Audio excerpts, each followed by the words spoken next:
eu só tô rindo, gente. É um exercício. Não vamos começar. Não começa. Que começou? Por que está dando risada? Por que está dando risada? É pra trabalhar os músculos da Diga que face. não é risada. Vamos lá? Vamos lá. A paz a todos. Hoje nós vamos com a nossa segunda parte do vídeo da série Avivalistas que Mudaram a História, com o tema, com o nosso avivalista, um dos favoritos aqui da família, Smith Wigglesworth. E temos um convidado especial nessa noite, é um admirador do ministério do Wigglesworth, meu digníssimo esposo e pai da Pi. Então, roda a vinheta, Miguel.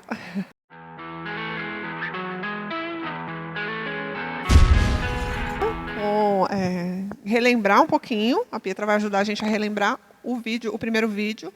Para quem não assistiu, o Miguel vai pôr depois o cardzinho aí. Aqui, assim, o Miguel mandou fazer assim, o cardzinho. Mas mesmo assim a gente vai relembrar rapidinho, tá bom, Pi? Bom, no primeiro vídeo, nós falamos sobre a infância do Smith Wigglesworth, um pouquinho da adolescência, do começo do ministério, né, como ele começou a servindo ao Senhor, o começo do trabalho dele como encanador, o casamento dele com a Polly e o começo da igreja que eles abriram até o falecimento da Polly, que foi em 1913. E no aspecto espiritual a gente falou sobre o começo das curas, como ele descobriu, e como ele começou a ministrar a cura. E também sobre o batismo com o Espírito Santo, da esposa, que foi também o começo do avivamento na igreja dele. Certo. Agora, nosso convidado. A paz do Senhor. Bom, Smith Wigglesworth. Então vamos, já que ficaram com a morte da esposa dele, a partir dali então ele começa a viajar, a ministrar, junto com sua filha e seu genro. Então muitas pessoas têm se perguntado qual foi o segredo de Smith Wigglesworth. Muitos livros, aliás, têm se escrito sobre ele. Ele, inclusive, também escreveu alguns livros que até hoje dá para conseguir. E as pessoas, por sempre, né, desejando desvendar qual foi o segredo do sucesso que ele teve. Mas realmente foi algo muito simples. E era a fé que ele tinha. Ele aprendeu da parte de Deus e ensinava sobre a fé e que Deus se move através da fé. Quando as pessoas oram, muitas das vezes oram com a esperança de que Deus responda, mas realmente não tem fé ali. Ele aprendeu a orar crendo que Deus iria responder qualquer oração que ele fizesse. Então a teoria dele era simples, era somente crer. E ele também acreditava que Deus não tinha favoritos. Como ele era conhecido mesmo? A gente falou sobre isso. Ele era conhecido como o apóstolo da fé. Você tem alguma frase? A Pietra nós estamos com algumas Aqui colinhas. Depois o Miguel tem uma também frase coloca. que fala até sobre a fé mesmo. O medo observa, a fé pula. Se eu te deixar como te encontrei, não terei sido um veículo de Deus. Não estou aqui para te entreter, mas para te levar a um lugar onde você possa rir do impossível, acreditar e ver a bondade do Senhor na terra dos viventes. Tremendo. Então ele, por exemplo, usava como exemplo a João, o apóstolo João. Muitas pessoas dizem que João era favorito do Senhor porque ele encostava sua cabeça no peito do Senhor. Mas o que Smith Wigglesworth acreditava era que ele encostava sua cabeça pelo relacionamento que tinha com Jesus, pela intimidade, mas não porque fosse favorito do Senhor. Então ele dizia que tem algo em quanto a crer que faz que Deus passe por alto 1 milhão de pessoas para ungir somente você, ou ungir somente a quem crê. Então a vida dele, o ministério dele se baseou na fé, em crer. Bom, eu vou arriscar uma frase que eu não sei se é dele. Se não for, fica para um próximo avivalista. Foi ele quem disse, se Deus não me move, eu Ele movo disse: Deus. se o Espírito não me move, eu movo o Espírito. Quando começo no natural, em fé, o Espírito de Deus sempre me encontra e me unge. Pois, embora tenha começado no natural, eu continuo no Espírito. Ele foi até visto, algumas pessoas viam isso como uma ousadia depreciativa, né? No caso do ministério dele, mas não. Explica pra gente um pouco melhor sobre essa fé. Claro, essa frase não era por arrogância que ele falava, mas sim pelo entendimento que ele tinha sobre o que é a fé. A Bíblia ensina, e ele aprendeu isso, que Deus se move através da fé.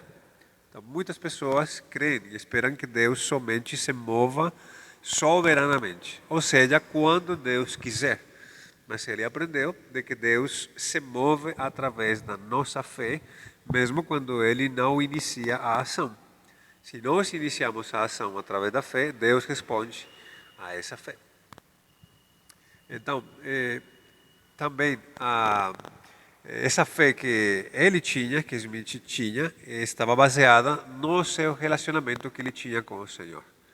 É claro, é impossível ter uma fé estando longe ou separado de Deus ou tendo uma vida morna. A vida que ele tinha com o Senhor era uma vida muito intensa e muito íntima. Na verdade, é o segredo de todos os avivalista, que não é segredo nenhum. Tem mais uma frase aí para compartilhar com a gente, Pi? Eu tenho uma história um pouco legal que eu gosto muito, que mostra também essa comunhão que ele tinha com Deus. Ele conhecia Jesus, de verdade. Uma vez pediram para ele abençoar a comida. Quem conta essa história é o Lester Sumrall. E estava sendo servido porco. E ele falou assim, na oração: Deus, se você pode abençoar aquilo que você amaldiçoou, abençoa esse porco. Isso marcou muito o Lester Sumrall, porque mostrava nitidamente o relacionamento do Smith com Jesus também. A espontaneidade, a sinceridade, tudo que O deve senso ser de humor. um verdadeiro servo do Altíssimo. Tem mais alguma coisa para acrescentar? Sim, ele aprendeu da parte do Senhor que a fé tem vários graus. Então, ele foi desenvolvendo seu ensinamento e aprendizado nos graus da fé. Ele aprendeu que um desses graus era que a fé pode ser e podia ser transferida a outras pessoas. Que as pessoas poderiam passar a ter fé pela ministração e ensinamento de alguém que tivesse fé, no caso dele. Então tem uma história que chamaram ele para para orar por uma criança que estava muito doente, um menino. Aliás, tinha já poucos dias de vida, os médicos tinham dado poucos dias de vida, ele tinha problemas no coração. E quando ele chegou nesse lugar, era um povoado, e chegou nessa casa, a família estava muito abalada, todos estavam muito tristes, o menino estava na cama, não podia se mexer, e estava sem roupas, estava coberto somente. E ele, o Smith, tinha que cumprir com um compromisso na igreja local. Então falou para os pais que preparassem as roupas do menino e que ele iria lá na igreja cumprir com o compromisso e voltaria para orar pelo menino. E foi desse jeito, ele foi. Mas quando voltou, os pais não tinham preparado a roupa do menino, eles não tinham fé, estavam muito abalados, o menino estava muito doente para ter fé por ele mesmo. E quando ele voltou, os pais ficaram muito envergonhados, porque viram que ele tinha fé e prepararam as roupas rapidamente, as deixaram a um lado da cama e ele pediu para todo mundo sair do quarto. Ali então ele começou a falar com o menino. E o menino pois nem conseguia responder para ele e disse para o menino: olha, quando eu começar a orar e colocar as minhas mãos sobre você, o Espírito de Deus vai vir com muita força. E vai ser tão forte que eu vou cair no chão. E não vou conseguir impedir isso. E o menino estava ouvindo. Ali ele começou a orar, colocou as mãos sobre o menino. E efetivamente o poder de Deus encheu esse quarto de tal forma que Smith caiu no chão. E na mesma hora que ele caiu no chão, ele viu o menino que se levantou, deu um pulo. Ele colocou as próprias roupas, Smith só mandou que colocassem as meias. Ele colocou as próprias roupas e se levantou gritando dessa cama, dizendo que Deus tinha o curado, dizendo: Deus me curou, Deus me curou. E os pais, quando viram isso, caíram também no chão, sob o poder de Deus. Na mesma casa tinha uma irmã desse menino que tinha sido dada de alta de um hospício, um manicômio, e, e ainda estava doente e foi curada também na mesma hora. E foi tanto o poder de Deus que começou um avivamento nesse povoado, nessa cidade. E diz que todo o povoado ficou comocionado. Então ali ele aprendeu de que a fé pode ser transferida a outras pessoas. Então, através dessa noite de cura, o poder de Deus se manifestou poderosamente e foi sentido em toda aquela região. Esse é uma das minhas histórias favoritas a respeito do Smith. Para esse momento, nesse momento, a Polly já tinha morrido, já tinha passado para o Senhor.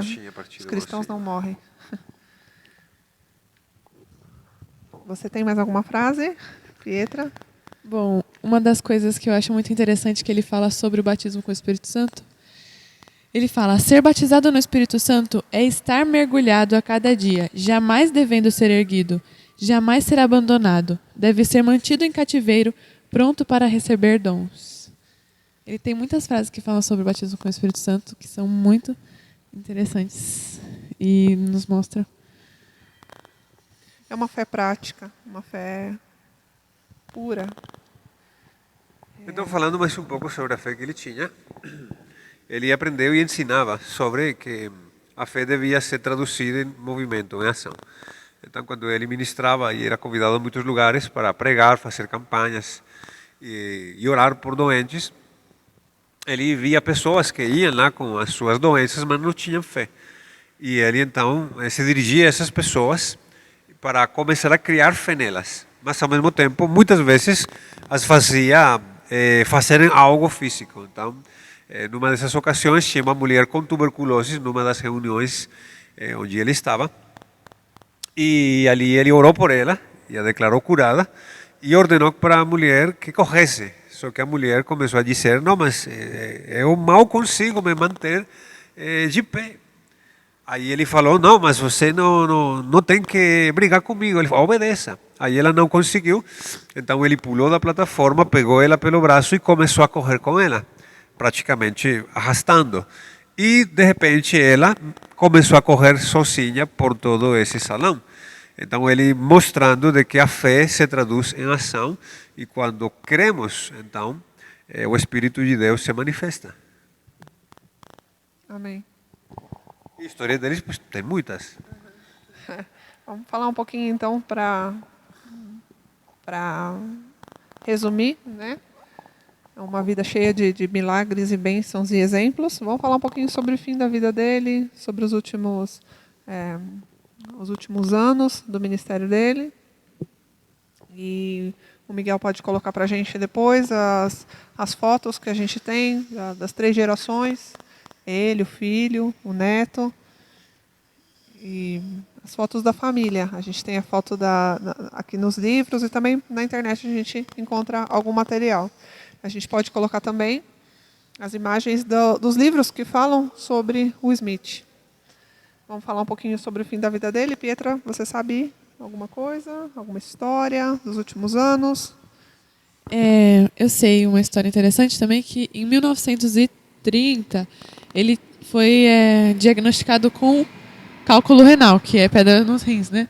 Verdade. Ele se recusou a fazer tratamento. Então, ele ficou...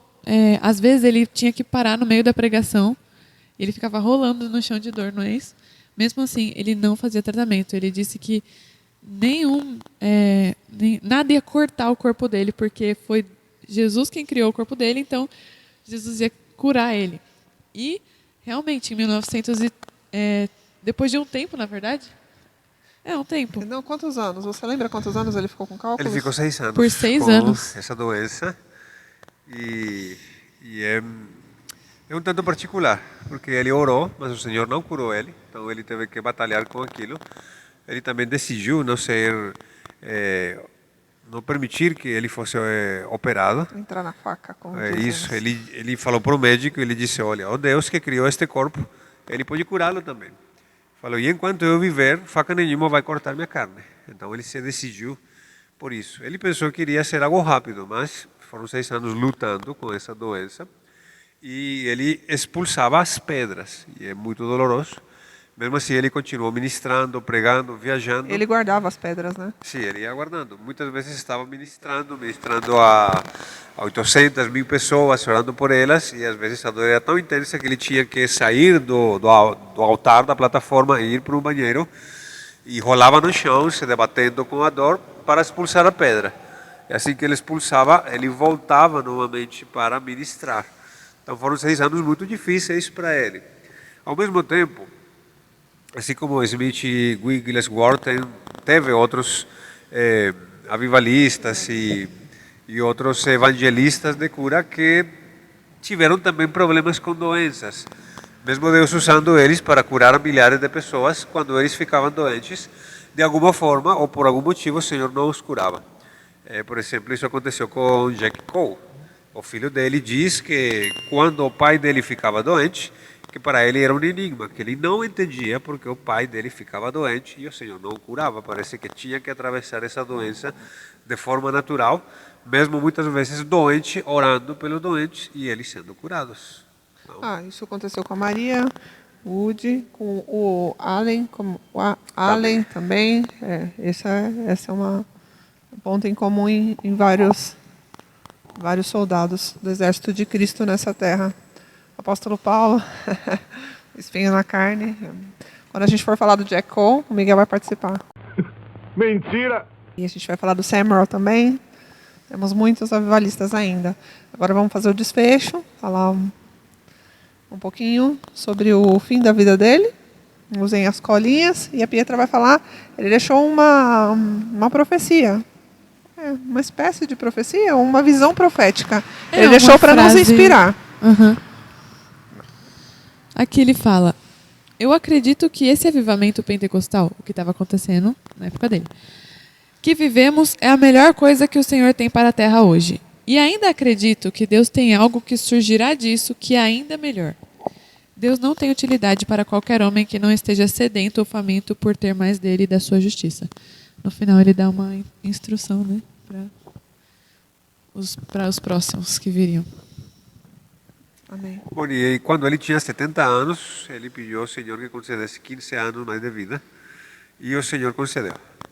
Esses 15 anos a mais, durante os quais também serviu ao Senhor. E o momento da morte dele foi uma morte tranquila, ele não teve dor, não ficou doente, não ficou no hospital, e foi uma forma bem tranquila dele partir com o Senhor, que foi no 12 de março de 1947. É uma data, dia 12 de março, é o seu aniversário. E esses 15 anos de ministério, ele fez viagens, não foi? Sim, Missionárias, aí daria outro vídeo. com certeza. Esse homem, Ele era muito tremendo. conhecido nos Estados Unidos, é claro, na Europa, mas ele praticamente viajou, esteve em todos os continentes. Aliás, uma vez ele foi convidado a Colombo, Sri Lanka, Sri Lanka. que hoje é Ceilândia. Bom, quando ele chegou, ninguém conhecia ele e o lugar que tinha É preparado. Sri Lanka mesmo, até hoje. Agora né? é Sri Lanka. Não, antes tinha outro nome. Ah, Antes tinha outro nome, mas mudou. Quando chegou, por ninguém conhecia, o lugar que tinha preparado estava praticamente vazio, mas no decorrer dos dias as pessoas começaram a saber dele e ver o que o Senhor estava fazendo, e já depois aquele lugar não cabia as pessoas nesse lugar. Ele também teve muito a ver lá na Austrália, e se diz que muitas das igrejas pentecostais que tem na Austrália até hoje foram começadas depois que ele foi lá e levou todos os ensinamentos bíblicos. amém. Glória a Deus. Muito bonito a história desse homem de Deus. Para fechar, querem falar alguma coisa, finalizar sobre a fé? Aprendemos uma fé prática, uma fé clara, que nos motiva, nos impulsiona. Uma inspira. das coisas que eu mais gosto no Smith Wigglesworth é que ele mostra como uma pessoa simples, que não teve escolaridade, encanador, pode fazer grandes coisas em Deus através da fé. Ele mostra que isso é para qualquer pessoa, para qualquer um que se dispõe a buscar a Deus. Basta ter fé.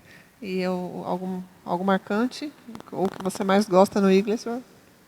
Pois olha, é a simplicidade dele, porque ele, talvez vocês já falaram isso, ele somente usava a Bíblia, não lia nenhum outro tipo Não falamos, esquecemos disso.